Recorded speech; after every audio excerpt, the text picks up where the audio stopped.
Hey guys, what's up? I'm Noah, this is Analog Resurgence, and today I'm taking a look at Kodak's Vision 3 50D Super 8 film.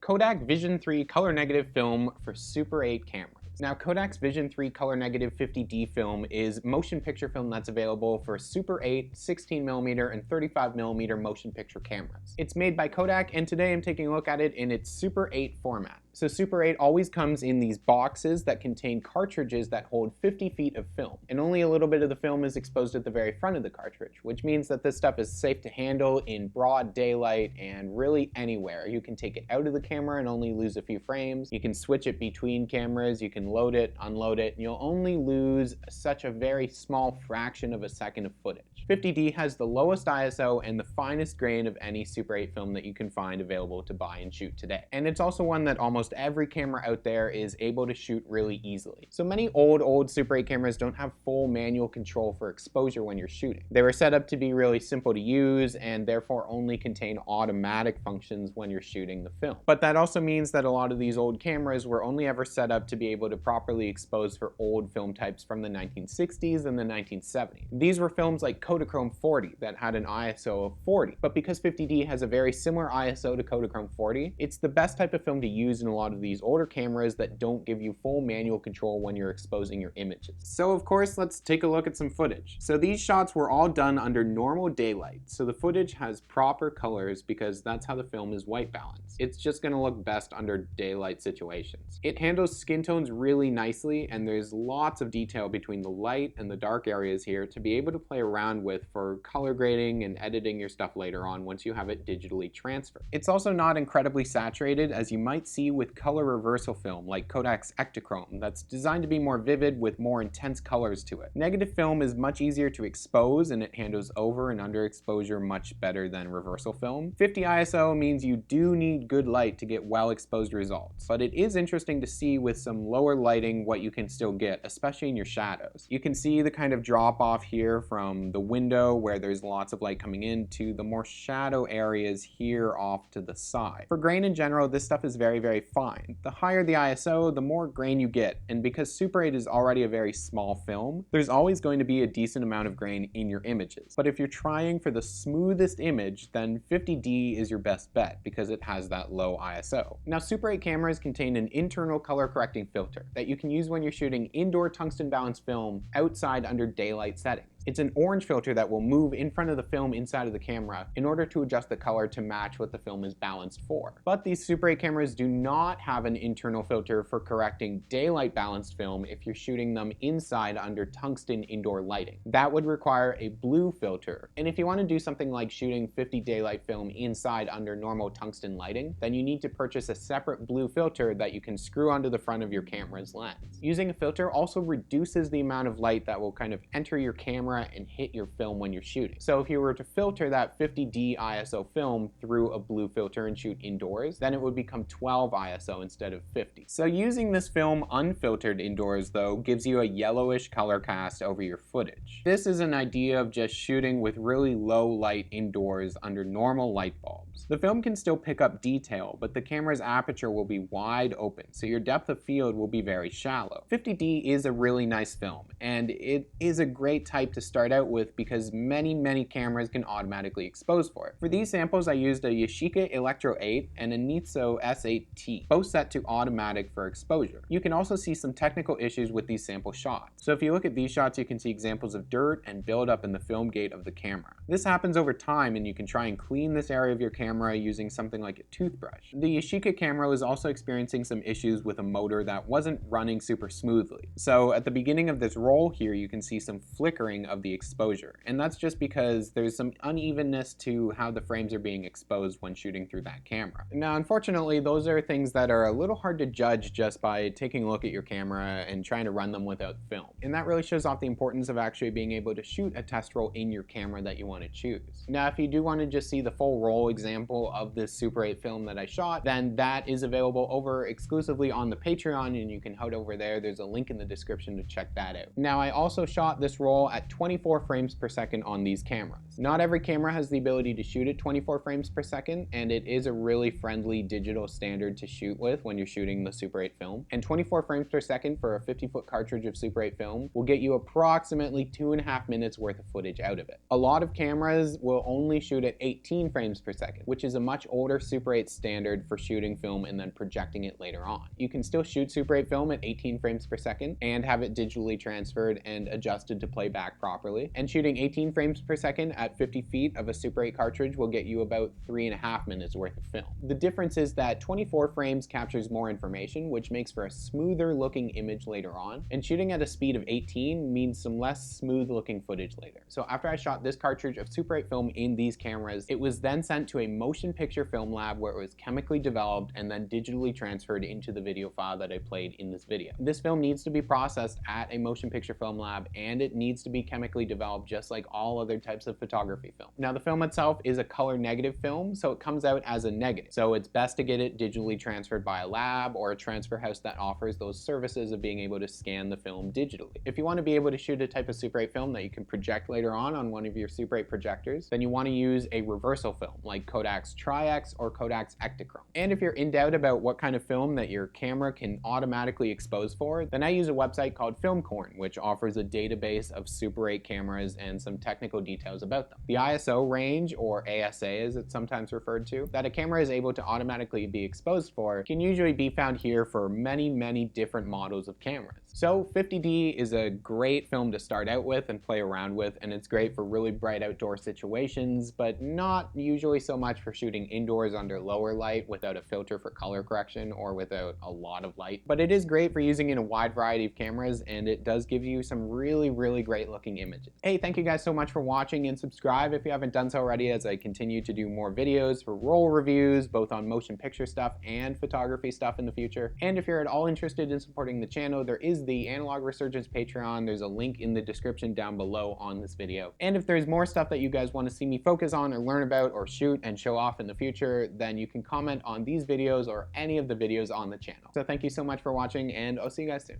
I want to give a shout out to all the amazing people who helped to support Analog Resurgence over the past month over on the Patreon. We have Benjamin MacArthur, Nakia Jones, Abby Henderson, Futigu, Carson Fuller, Ramblings from Canada, Bearded, Chaz Alling, Colin Jackson, David Piranelli, Derek Konigsberg, Balazzo Sue, Caesar, Taylor Kuzella, Trey Patemeyer, Ian Farber, Paul Wagner, Jeremy Lee Camp, Garuv Pai, Giuliano Lapedalina, Purple Doug, Todd Barton, and Bingling Shu. As well as an extra special shout out to Carson Fuller and David Piranelli, who've added a little extra support to the channel over on the Analog Resurgence Patreon.